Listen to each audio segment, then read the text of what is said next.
Wonder Women, travel safe, travel smart.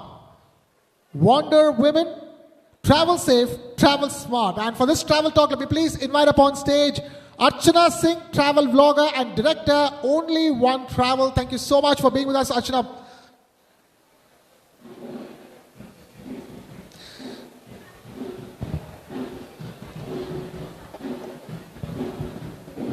Hi, thank you for having me. Thank you, Archana, for being with us. Ladies and gentlemen, this session has been sponsored by Asigo. Our sponsor for this session is Asigo. We have Archana Singh, travel vlogger and director, Only One Travel. Thank you for having me over here. Right, Archana, the first thing I have to ask you is this.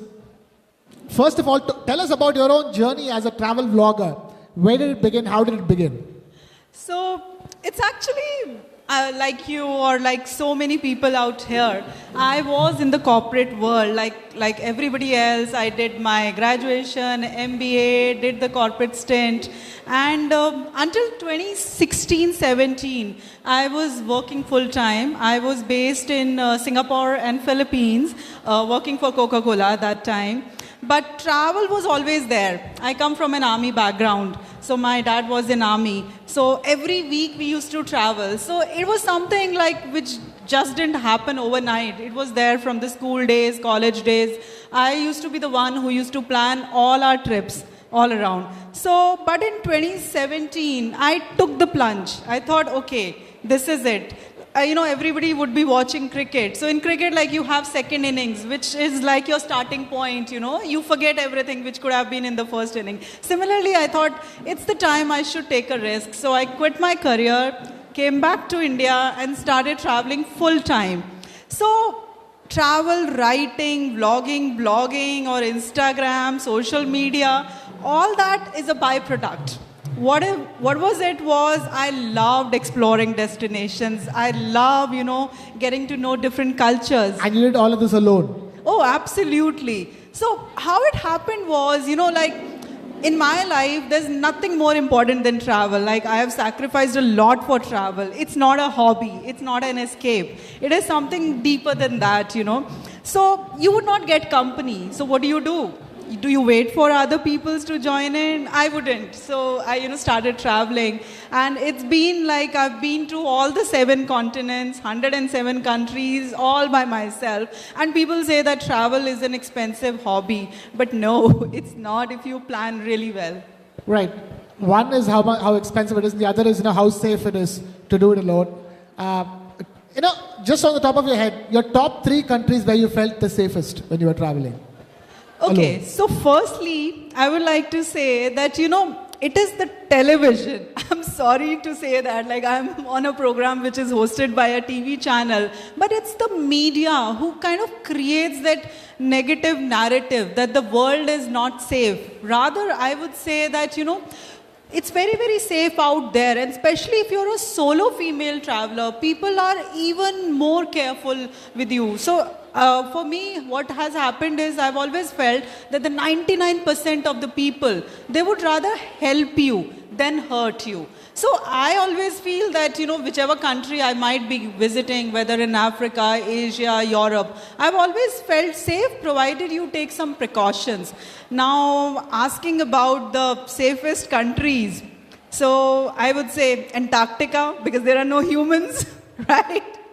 Then, but if we leave that continent aside, yeah. I didn't expect that answer. Yeah. I would say Japan. Japan is really, really very safe, very organized for female travelers. And if you go near... It's safe during earthquakes as well.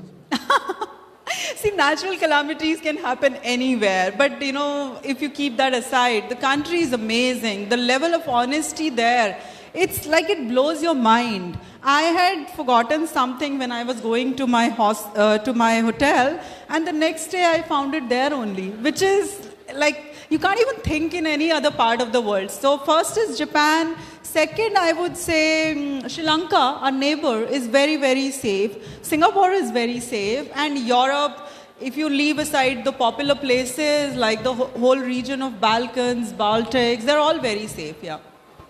Interesting, interesting. That's the part of Europe that I haven't been to. I know, and you're telling me that's the safest. But tell us, you're saying that it's safe as long as you take some precautions. Yeah. What are those precautions to travel safe and smart? Okay, so firstly, what I do is, you would be probably the unsafest in the accommodation you choose. So I pay a lot of attention where I am staying. So these days, thanks to TripAdvisor, Google reviews and all, it has become very easy to figure out the place where you're staying. So I would always choose the accommodation basis, the reviews, reading about it, spending time, what kind of property it is. So for me, I'm okay to spend a little bit more money, but the safety is the must. I want to sleep in a safe place. So one is the accommodation. Second is I always share my whereabouts, like my itinerary, my local connections in the country where I'm going with my connections back home. Like they should always know where I am. And, before visiting any country, I always find out a local connection through my friends, through my network, so that they can guide me, the places which I should explore, which I shouldn't explore. So I would say that keeping your folks back home and, having a local connection really, really helps. Then also following the basic, rules and regulations of that country. So I think that goes handy, yeah. Tell us, what do you do with your company, Only One Travel? Sorry? What do you do with your company? How do you use your travel expertise, and what does your company provide consumers? Okay. So, I come from both the marketing as well as from the consumer point of view. So the reason why I got on board with this company is, I've known the owners for a really long time. It's a Japanese company. It's a Japan-based company. So we are into luxury travel experiences. So from all around the world, be it Japan, be it Antarctica, Greenland, Svalbard, Africa. So we provide these transformative experiences. It's not about sightseeing, it's not about tick-marking destinations, but it's about having those unique experiences, that have the power to change you as a person. So that's what, has been my forte also when I was in brand management or when I was traveling myself. So I am in charge of designing some unique products and selling them to the people who are interested in that. So yeah, that's what I do. And what are the big trends you're witnessing in that segment? Okay, that's interesting. So one big trend that I have observed over the years is, like earlier, you used to divide travelers on the basis of, okay, he's a luxury one, he's a foodie, he's an adventurer, he likes city life.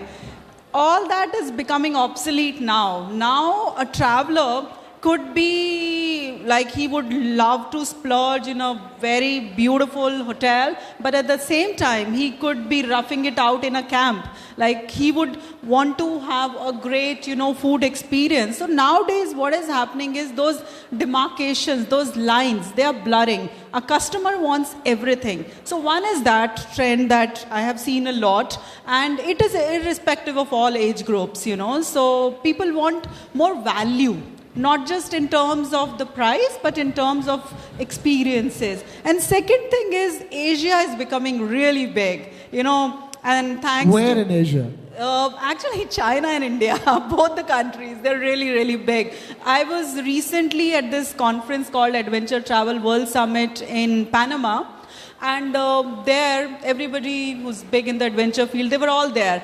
And one of the presentation, the keynote presentation, it said that if you are not focusing on Asia, you are missing the future. So yeah. Wow, very interesting. And you're saying this for luxury travel and tourism. Luxury, and I'm talking about like transformative experiences. Yes. And the people who were there, like in that conference, most of the people were from Latin America and then the rest of the world. So imagine, Latin America is so far away and they would not think about Asian customers. But suddenly, when they heard this, so their gears are also changing now. So far you mean away. to say that it's Indians who are doing the traveling to doing these transformative experiences, and they are becoming, not like people are coming into India. So it's like both inbound and outbound, So what are the transformative experiences that people are coming to India for? So mostly people have been coming for health and wellness, and then also the kind of festivals that we are having, like Kumbh and all other. So India is famous for spirituality, food, and all the old world, luxuries and all that. So people usually come for that. Unfortunately, over the years, the inbound is not doing as well as it should have done, for the reasons we all know why that's happening. But outbound India is booming. Outbound is really doing well. Yeah. And where are Indians, choosing the top 3 destinations for transformative experiences? Okay, that's interesting. So usually, I won't say that they come to us, saying we want a transformative experience. That's a word which we use. That's business. Yeah, that's a business word. The consumers don't use it. But usually when they come, I'll give you an example. India is still driven majorly by attractions. For example, right now, the bookings to Japan, oh my God, we are refusing bookings. We are not taking any bookings because everybody wants to see cherry blossom. Everybody wants to go to Kyoto, to see the Zen feeling and to, get into the Japanese Zen culture. And then Finland, like all these Scandinavian countries. So India is still quite big on attractions, like especially these bucket list attractions, but people are also choosing wildlife, because when they go in nature, when they go to near the places where there's no shore and all that, they come back with a very, very big energy that they bring to their work and to their life. It's like rejuvenation for them. So yeah. Interesting choices by Indians. Tell us, the thing is that now travel, once upon a time it used to be like, okay, you get married and you go on a honeymoon and then you go on travels. Now increasingly people are giving up everything in life to just travel and be with themselves. Absolutely. And tell us in terms of solo women travelers, what has been the kind of increase in the recent past? Okay, this is very interesting. So, I thought solo travel for women was majorly for younger women. But I was so wrong. I was really, really wrong. So recently, I went to Antarctica. And I was amazed to see that the largest number of people over there was solo travelers. And there were women as young as in their 20s and till women who was like 85 years old. They were like all these women from all around the world. And they said, we don't have to wait for anybody. We're going to do it. And this was not just in Antarctica. Like when I was in Iceland, there was another woman who was an Israeli. And she said, my only regret in life is that I started traveling solo very late. First, I waited for my husband, then my kids. And I realized that I wasted too much time. So I think women across the world, across geographies, across different age brackets, they're all traveling, because they've realized there's so much more to life and there's so much that you can do there, and they really don't need to depend on their families to travel.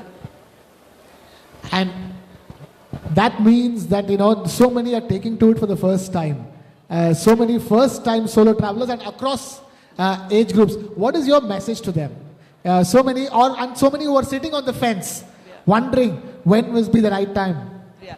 So, like I said, people say that the world is not safe. It's actually very safe, if you go out. A stranger would not do you as much harm as a known person could do that.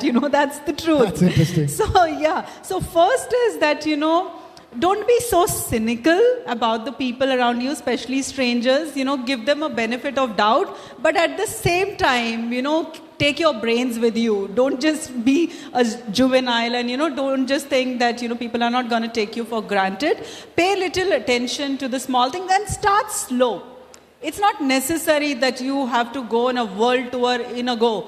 Start with the locations which could be nearby to your places. Do your research well. Speak to the people who have been to those places. Read reviews. There's so much information these days, and just go for it. Nothing should be stopping it. It's always the first step. which is the most difficult. And when you start traveling solo, then you realize that how much enriching it is. The discussions that you have, the meetings that you have when you travel solo are far deeper than, when I have done it when I'm with my family or my friends or my colleagues, I felt I've been able to connect more deeply with the destination when I'm traveling solo. And now you have so many of these associations and groups and customized travel itineraries for solo travelers, in which it's not like exactly you're going alone, you're going with a bunch of people who are also traveling technically alone. Absolutely, absolutely. In fact, it's not so big in India, but there are a few companies, which are already bringing solo women travelers and making them travel together. But globally, it's quite big, I was in Patagonia, and there I met a group of 25 women from age group from 25 to 75, and they didn't know each other. And they were traveling for 3 weeks in Latin America, all by themselves. And by the end of the trip, they'd all become very, very big friends of each other. And they were all doing all the adventure activities. We think in our mind that, when you cross 60 or when you are above 70, you're going to do only leisure travel. But that's not the truth. Now people are actually pushing their own limits. So yeah, one should just go out and, if you are scared to choose to go solo by just yourself, sign up for these tours, which are there, which are plenty of them. So, Not enough in India, unfortunately.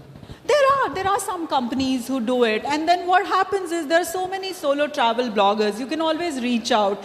Sometimes they also create these, group tours. For example, I have been requested so many times, so now I am launching my couple of trips, which I'll be taking. Oh, interesting. Now that you're telling us this much, tell us what are those trips and where are those trips to? Okay, so those are going to be a little exclusive and the destinations which are very close to my heart.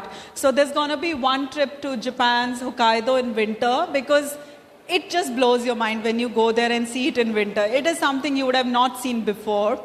Then there is a trip to Greenland. I think Greenland is a destination which just, I couldn't believe what I was seeing. For 7 days, you're completely cut off from your mobile network, from not seeing any other person, just you and nature. So it was just out of the world. So second is that trip, then Svalbard and Kenya and some other trips that I'll be doing. But these are the major ones, yeah. Fascinating. Talking to you, Archana. Thank you so much. I'm afraid we've completely run out of time over here. Thank you for being with us, and thank you for taking part in this festival, and also letting us know so much about destinations that, like, whether you're solo or not, you should explore. Ladies and gentlemen, huge round of applause for Archana Singh. Archana, thank you so much for being with us. Thank you. Thanks for having me. Lovely talking to you. Take care.